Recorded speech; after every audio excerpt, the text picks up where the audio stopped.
साथीहरू स्वागत छ मेरो मिनी ब्लगमा। अनि आज चाहिँ म सधैँ चाहिँ आइसकिसकेँ। अनि आज चाहिँ म जाँदैछु काममा, सधैँ जाँदैछु र पनि आज चाहिँ छोटो मिठो ब्लग बनाऊँ भनेर यहाँ तपाईँहरूलाई फुलबारी देखाइदिन्छु म। हेर्नुहोस् है, म चाहिँ काममा जाँदैछु। अनि यहाँनिर चाहिँ माइजूलाई पर्खिँदै मलाई चाहिँ सानो ब्लग बनाउनु मन लाग्यो क्या। यहाँ चाहिँ फुलहरू एकदम राम्रो राम्रो देखेर हेर्नुहोस् न, यो सिनेरिया भन्छ यसलाई चाहिँ यति धेरै रोप्नु भएको रहेछ टनलमा, बाफ्रे। अनि यता हेर्न सक्नुहुन्छ फुलै फुल रहेछ साथीहरू, फुलै फुल। हेर्नुहोस् है, म तपाईँहरूलाई सरर एकचोटि देखाइदिन्छु है।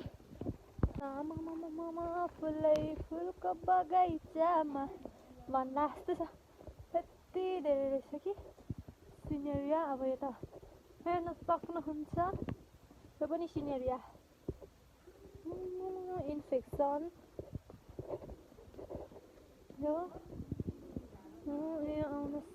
आउनुहोस् यहाँ हेर्नुहोस् लालुपातेहरू। फेरि यता हेर्नुहोस् सिजन दासको यहाँनिर हल्का सिट रहेछ। अनि यहाँ हेर्नुहोस्, यहाँ सिजन दास सिनेरिया सिजन दास।